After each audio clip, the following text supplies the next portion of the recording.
I welcome you all in biology online classes, and today is the third lecture of biology class 10.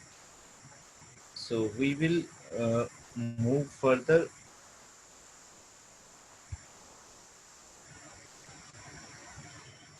You can see on your screen the topic which we have covered.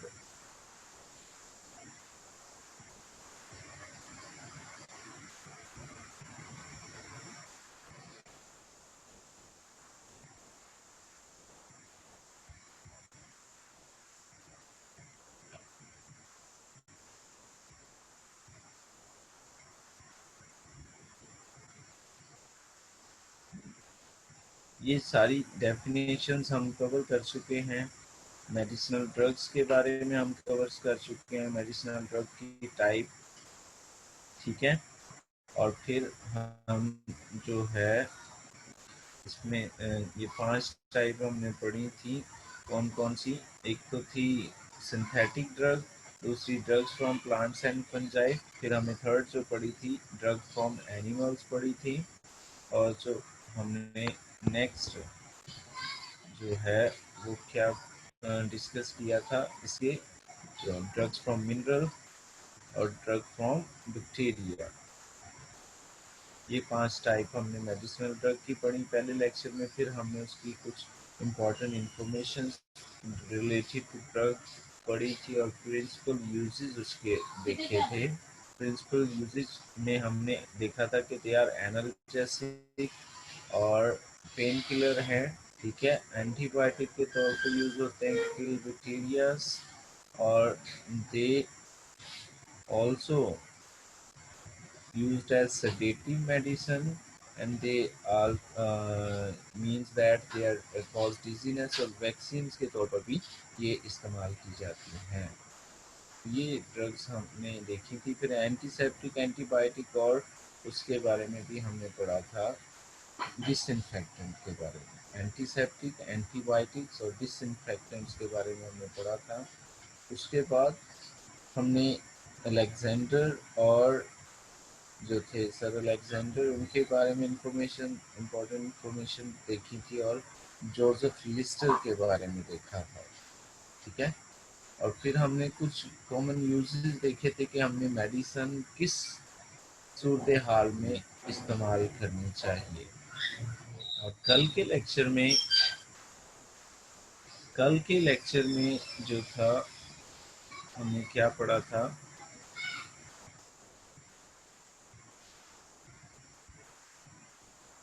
आगे मैं आपको बता रहा हूँ जी। कल हमने देखा था एडिक्टिव ड्रग्स के बारे में। ये डायग्राम्स आपने देखी थी कि एडिक्शन के क्या हालात होते हैं, ठीक है। और फिर हमने देखा था कि इनकी टाइप्स जो है सेडेटिव ड्रग्स होती हैं, सेडेशन कॉज करती हैं। जो नारकोटिक्स होती हैं, नारकोटिक्स पेन किलर के तौर पर इस्तेमाल होती हैं, लेकिन लोग इन्हें जो है मिस यूज करते हैं, एडिक्शन के लिए इस्तेमाल करते हैं। और मॉर्फिन, कोकीन जो है ये नारकोटिक्स की इम्पोर्टेंट टाइप है। इसके बारे में डिटेल से हमने देखा था, ये प्लांट्स की देखे थे हमने इसके। और फिर नारकोटिक्स के बारे में जो है हमने इंफॉर्मेशन देखी थी, इम्पोर्टेंट इंफॉर्मेशन।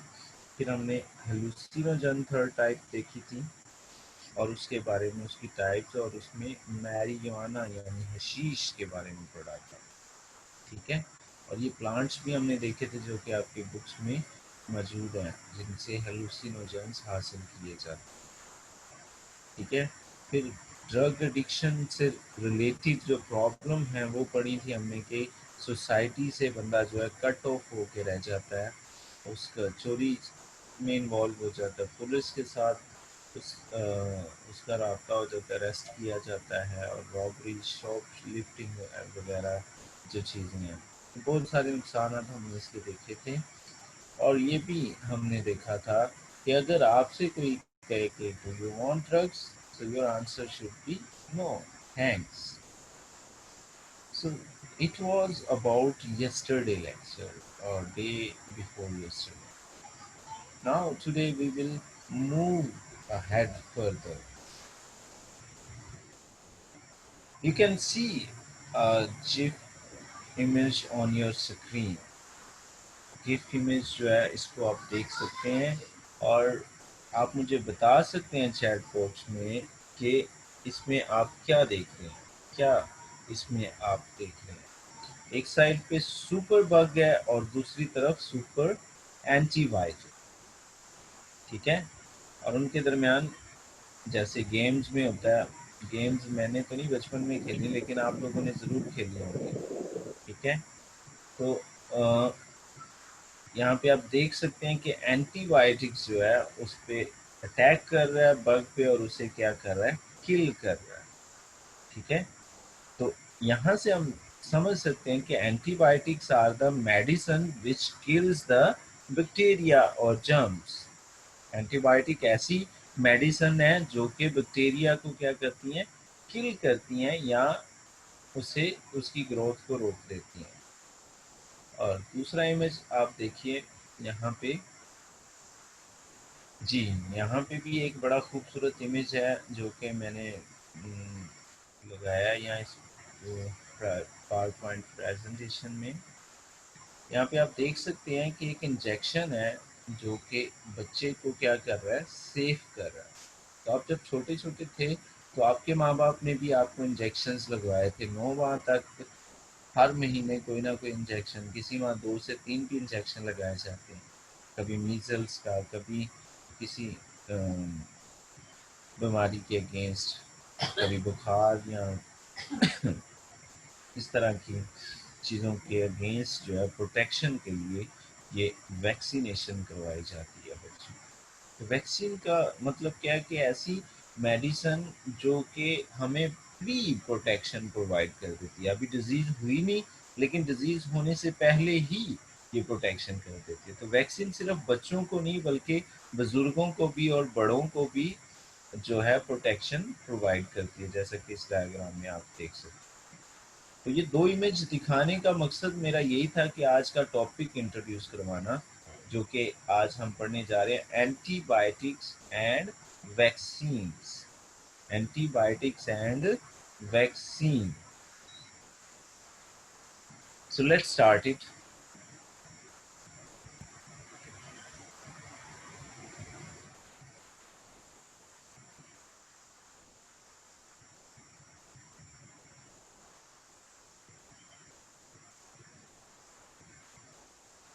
जी अभी ये आप इनका देख सकते हैं एंटीबायोटिक क्या है। आप अपनी स्क्रीन पे देख सकते हैं, पढ़ भी सकते हैं कि एंटीबायोटिक्स क्या है।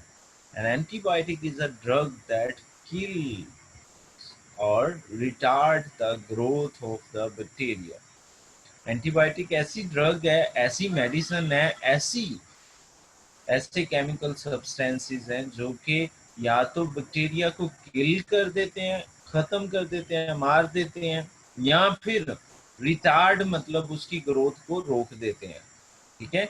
उसकी जो ग्रो करने की एबिलिटी है, रिप्रोड्यूस करने की एबिलिटी है बैक्टीरिया की, उसको रोक देते हैं। तो ऐसे तमाम केमिकल जो या तो बैक्टीरिया की ग्रोथ को रोकते हैं या उसे किल करते हैं उन्हें हम क्या कहते हैं, antibiotic. So they are the chemical produced by or derived from the microorganism। ये कहाँ से हासिल किए जाते हैं, या तो ये बैक्टीरिया से या फिर फंजाई से, और या फिर लैब में भी प्रोड्यूस किए जाते हैं। Hopefully it is clear about antibiotics. Let's move on next slide. Antibiotics are among the most frequently prescribed medication in modern age। आज आप जिस भी डॉक्टर के पास चले जाओ कि जी हमें खांसी या जुकाम या नज़ला हो गया या बुखार हो गया या पेट में दर्द है या फिर कुछ भी दिक्कत लेके आप डॉक्टर के पास जाते हो, तो वो सिंपल हल ये करते हैं कि कोई हमें ब्रॉड स्पेक्ट्रम एंटीबॉडीज दे देते हैं, जो कि कुछ हद तक सही बात नहीं है। आगे जाके हम पढ़ेंगे एंटीबायोटिक का जो फ्रीक्वेंट इस्तेमाल है वो हमारी सेहत के लिए ठीक नहीं है। जबकि डॉक्टर्स ऐसा करते हैं। Moving on next slide, you can see here कि एंटीबायोटिक का मतलब क्या है। यहाँ पे भी आप देख सकते हैं कि या तो ये किल करते हैं, ठीक है, you can see a person is killing another person. तो इसी तरह एंटीबायोटिक ऐसे केमिकल हैं जो लिविंग थिंग्स को किल कर देते हैं। और नेक्स्ट स्लाइड पे आप देख सकते हैं कि यहाँ एंटीबायोटिक जो है ग्रोथ ऑफ बैक्टीरिया को रोकते हैं, उसको रिप्रोड्यूस नहीं करने देते। ये देख सकते हैं कि वो एक ही इमेज आपको नजर आ रहा है और वो ग्रो नहीं कर पा रहा, ठीक है। तो एंटीबायोटिक या तो किल करते हैं या ग्रोथ को रोक देते हैं। इस बिना पर हम इन्हें दो कैटेगरीज में तकसीम कर सकते हैं। बैक्टीरिया साइडल एंटीबायोटिक होती हैं और बैक्टीरियो स्टैटिक एंटीबायोटिक होती हैं, ठीक है। एक इमेज में आप देख सकते हैं कि एक पर्सन है, वो पकड़ पकड़ के दूसरों को मारता जा रहा है, किल करता जा रहा है, और वो रेड होते जा रहे हैं और खत्म होते जा रहे हैं, ठीक है। तो इस तरह की जो एंटीबायोटिक है जो बैक्टीरिया को, दूसरे बैक्टीरिया को क्या करती है, किल करती है, तो उसको हम क्या बोलते हैं, बैक्टीरियोसाइडल एंटीबायोटिक्स। और दूसरी तरफ जो आप क्या देख सकते हैं कि ग्रोथ को नहीं होने देती, रिप्रोडक्शन नहीं होने देती, उसको हम कहते हैं bacteriostatics. So you can read from your slide, antibiotics are used to treat many different bacterial infections. Some antibiotics are bactericidal, meaning that they kill bacteria, they kill bacteria.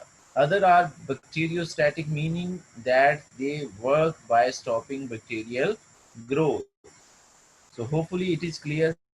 अभी तक हमने ये पढ़ा है कि एंटीबायोटिक्स क्या हैं और बैक्टीरियोसाइडल और बैक्टीरियोस्टैटिक एंटीबायोटिक क्या है। Yes, some of the antibiotics can be used to treat wide range of infection, and some can treat effectively to some disease। कुछ जो हैं बहुत सारी डिजीज को सेम टाइम पे मैनेज कर सकती हैं। ऐसी एंटीबायोटिक्स हैं जो कि बहुत सारी डिजीज के क्योर के लिए इस्तेमाल की जा सकती हैं। लेकिन कुछ जो होती हैं बड़ी नैरो स्पेक्ट्रम होती हैं, बहुत नैरो रेंज में काम करती हैं। तो इस बिना पर भी हम जो है एंटीबायोटिक को दो तरह से बयान कर सकते हैं कि एक तो एंटीबायोटिक होती हैं जो ब्रॉड स्पेक्ट्रम एंटीबायोटिक्स होती हैं। ऐसी एंटीबायोटिक जो कि वाइड रेंज ऑफ इन्फेक्शन को ट्रीट करने के लिए इस्तेमाल होती है, उसको हम बोलते हैं ब्रॉड स्पेक्ट्रम एंटीबायोटिक। जबकि दूसरी तरफ अगर हम देखें कि कुछ बैक्टीरिया ऐसे होते हैं जो कि सिर्फ और सिर्फ स्पेसिफिक मेडिसिन से किल किए जाते हैं, तो इनको हम क्या बोलेंगे, नैरो रेंज एंटीबायोटिक्स या नैरो स्पेक्ट्रम एंटीबायोटिक।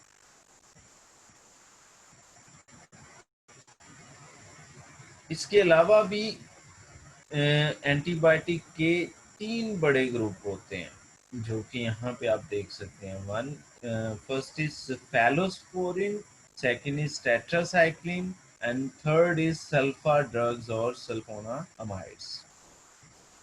पहले हमने देखा कि वर्किंग के लिहाज से, डेफिनेशन के एतबार से एंटीबायोटिक्स को दो तरह बयान किया जा सकता है, बैक्टीरियोसाइडल और bacteriostatic.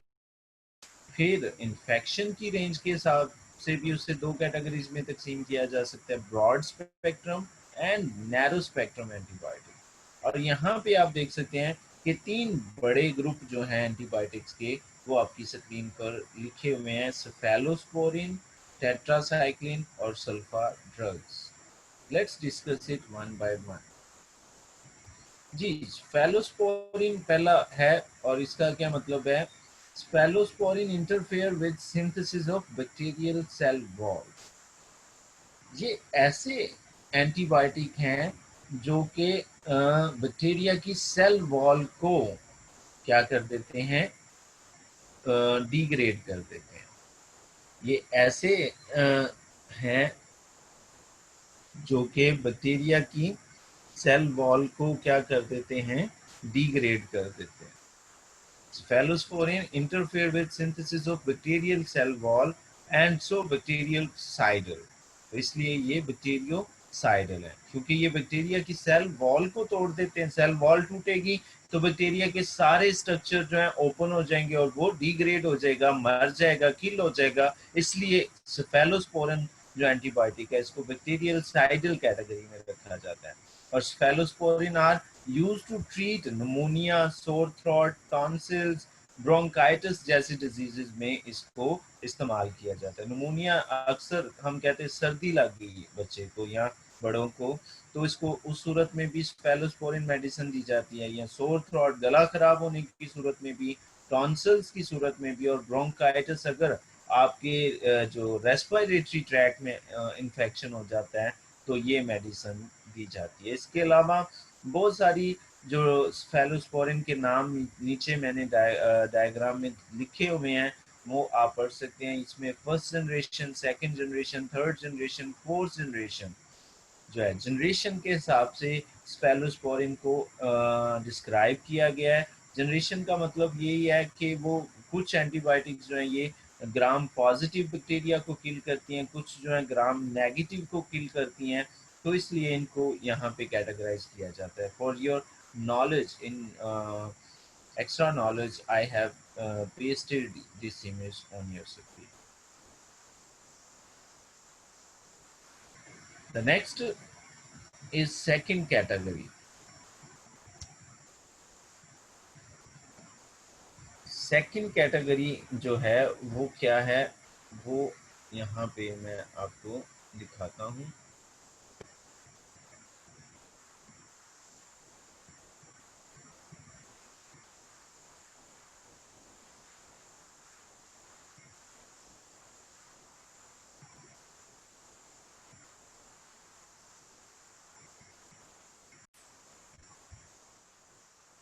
Okay, the next category is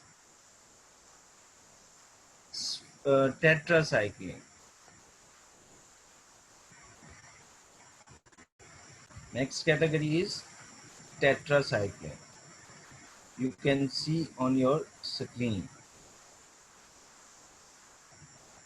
tetracycline क्या होती है? These are broad spectrum bacteriostatic antibiotics and inhibit bacterial protein synthesis. ये बैक्टीरियोस्टैटिक है, यानी बैक्टीरिया की ग्रोथ को रोकती हैं, उसे किल नहीं करती बल्कि ग्रोथ को बढ़ने से रोकती हैं। ठीक है, उसे किल नहीं करती बल्कि ये ऐसी प्रोटीन को इनहिबिट कर देती हैं जिसकी वजह से बैक्टीरिया जो है ग्रो नहीं कर पाता। तो मीनवाइल हमारे इम्यून सिस्टम को मौका मिल जाता है, वो बैक्टीरिया को किल कर देता है, तो इस सूरत में भी डिजीज क्योर हो जाती है। तो tetracycline are used in the treatment of infection of respiratory tract और यूरिनरी ट्रैक्ट और intestinal tract etcetera. So tetracycline are 8 छोटे बच्चों में ये इस्तेमाल नहीं की जाती क्योंकि इनके कुछ ड्रॉबैक्स भी हैं, specifically during period of tooth development, क्योंकि ये कैल्शियम यूटिलाइज करते हैं, उसकी अब्जॉर्प्शन को कम कर देती हैं, इसलिए बच्चों के लिए कैल्शियम बहुत ज़रूरी होती है, तो इसलिए उनके लिए ये नुकसानदेह हो सकती है। द थर्ड कैटेगरी और सल्फोना अमाइड्स। सल्फा ड्रग्स और सल्फोना अमाइड्स क्या है? Sulfur drugs are synthetic antibiotics. I repeat, sulfur drugs are synthetic antibiotics that contain sulfonamide group, or sulfonamides are broad spectrum bacteriostatic antibiotics. ये वाइड रेंज ऑफ इन्फेक्शन के लिए इस्तेमाल की जा सकती हैं और एज ए बैक्टीरियोस्टैटिक एंटीबायोटिक ये इस्तेमाल होती है। मींस ये भी ग्रोथ और रिप्रोडक्शन में इंटरफेरेंस करती हैं। कैसे करती हैं कि ये फॉलिक एसिड सिंथेसिस जो कि विटामिन 9 है उसकी प्रेपरेशन को रोक देते हैं, और अगर बैक्टीरिया में विटामिन 9 नहीं है, फॉलिक एसिड नहीं है, तो वो अपना डीएनए डुप्लीकेट नहीं कर सकता, डीएनए सिंथेसिस नहीं हो सकती। तो डीएनए सिंथेसिस अगर ना हो तो रिप्रोडक्शन का फिनोमेना भी नहीं हो सकता। तो इस तरह से सल्फर ड्रग्स जो हैं वो जो है डीएनए के प्रोसेस को, बनने के प्रोसेस को रोककर रिप्रोडक्शन प्रोसेस को स्टॉप कर देते हैं। और they are used to treat pneumonia और urinary tract infection. So next you can see this beautiful image, और इसमें आप देख सकते हैं, यस, यहाँ पे आप में इसको देख सकते हैं कि जो बैक्टीरिया है उसने अपने गिर्द क्या बना लिया, शील्ड बना ली, और जो पास खड़ा पर्सन है वो उसे किल नहीं कर सकता। तो इस फिनोमेना को हम क्या कहते हैं, एंटीबायोटिक रेजिस्टेंस, कि जब बैक्टीरिया को हम मारने की कोशिश करें लेकिन वो अपने गिर्द एक प्रोटेक्टिव शील्ड इख्तियार कर लेता है, तो इस फिनोमेना को हम क्या कहते हैं, एंटीबायोटिक रेजिस्टेंस। जैसा कि मैंने पहली स्लाइड्स में जिक्र किया था कि जो एंटीबायोटिक्स हैं उनका इस्तेमाल फ्रीक्वेंट है, डॉक्टर जो है बड़ा आम एंटीबायोटिक लिख देते हैं। तो यहाँ पे भी आप देख सकते हैं 30% of the antibiotics are prescribed unnecessary, बगैर वजह के, बगैर ज़रूरत के, बगैर उसकी नीड को देखे हुए एंटीबायोटिक्स जो है डॉक्टर से प्रिस्क्राइब कर दी जाती हैं, जिसकी वजह से क्या होता है कि बैक्टीरिया जो हैं उसके अगेंस्ट इम्यूनिटी डेवलप कर लेते हैं, रेजिस्टेंस डेवलप कर लेते हैं, जिसकी वजह से बैक्टीरिया पे एंटीबायोटिक का कोई असर नहीं होता और ये हमारे लिए सीवियर कंडीशन प्रोड्यूस कर देते हैं। यहाँ पे आप पढ़ सकते हैं कि antibiotics are extremely important in medicine, but unfortunately bacteria are capable of developing resistance to them. Such bacteria are not affected by common use antibiotics. तो फिर हमें आम एंटीबायोटिक से आराम नहीं आता, फिर हमें और महंगी और ज़्यादा जो पोटेंशियल वाली एंटीबायोटिक है वो लेना पड़ती है, जिसके साइड इफ़ेक्ट भी उतने ही होते हैं। जी नेक्स्ट स्लाइड देखें ज़रा, ये बड़ी खूबसूरत स्लाइड बनी हुई है, यहाँ पे आप देख सकते हैं, ज़रा इमेज पे गौर कीजिए क्या हो रहा है।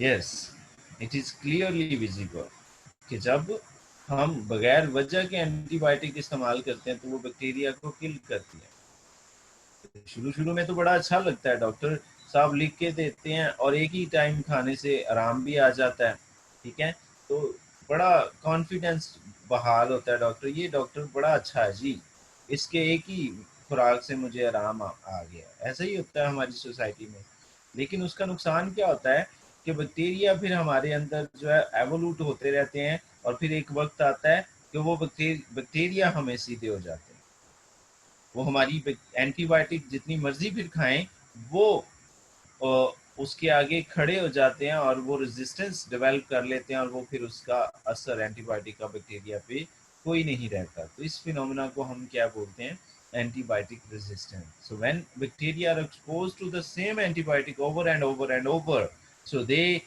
can change and are no longer affected by the drugs। तो फिर ये सूरत हाल होती। The last topic of today is mechanism of antibiotic resistance।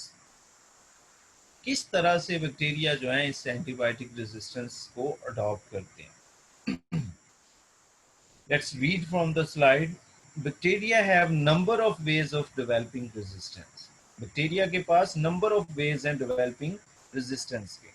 Sometimes their internal mechanism stop the working of antibiotic।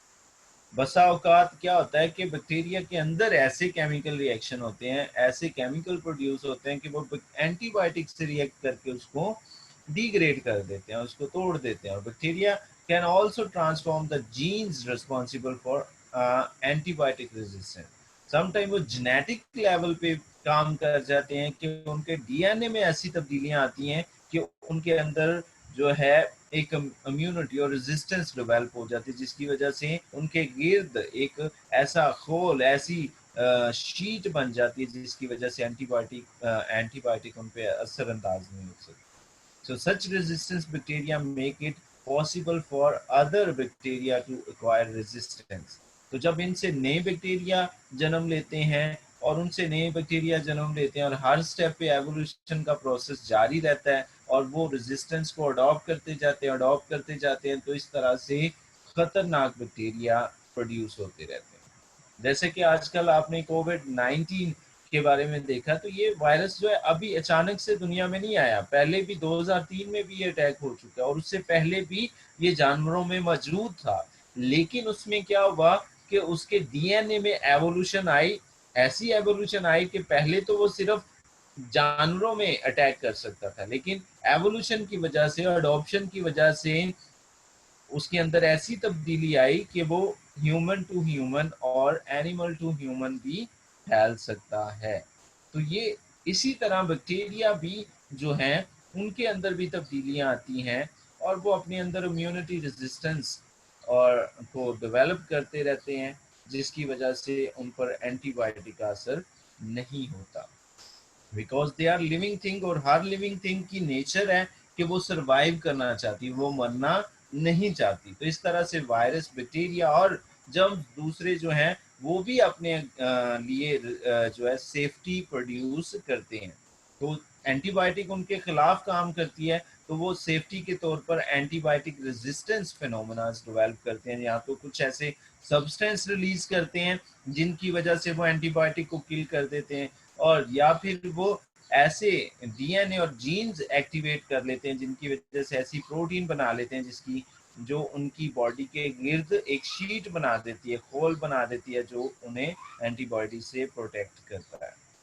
Another reason for increasing antibiotic resistance is in bacteria is their use. जैसे मैंने बताया था कि उनका frequent use of antibiotic over and over make it कि bacteria को चौकन्ना कर देता है, उनको पहचान करवा देता है कि ये वाली चीज अगर आएगी तो इससे हमने छुप जाना, ठीक है। तो इस वजह से भी एंटीबायोटिक रेजिस्टेंस प्रोड्यूस हो जाता है। और resistance to antibiotic poses a serious and growing problem. जैसा कि मैंने बताया 30%, लेकिन मेरे ख्याल में हमारे हाँ तो 90% तक डॉक्टर जो हैं लिख के ही एंटीबायोटिक्स देते हैं, एंटीबायोटिक्स। और ये बहुत ही लम्हा फिक्रिया है और हम अपने बच्चों को भी ऐसा ही करते जा रहे हैं कि वो एंटीबायोटिक्स पर डिपेंडेंट हो रहे हैं और हर बार उन्हें जो है हाई पोटेंशियल एंटीबायोटिक देनी पड़ती है, जिसकी वजह से ये फिनोमेना इंक्रीज होता जा रहा है। तो इसलिए ये बहुत सीरियस इशू है सोसाइटी में, इसके बारे में हमें लाजमी अपने घरों में और अपने इर्द गिर्द अवेयरनेस देनी चाहिए कि बिला वजह बगैर रीज़न के एंटीबायोटिक नहीं लेनी, और only go to specialist doctor, जो अच्छे डॉक्टर हैं, अच्छे फिजिशियन हैं, उनके पास जाना चाहिए और उनसे मेडिसिन लेनी चाहिए। आम जो गली मोहल्ले में जो डॉक्टर्स हैं जो बिला डिग्रियों वाले हैं, उनके पास जाने से इज्तनाब करना चाहिए क्योंकि वो इस वे में ट्रीटमेंट कर रहे हैं। So this is all about today. If you have any question, you can ask me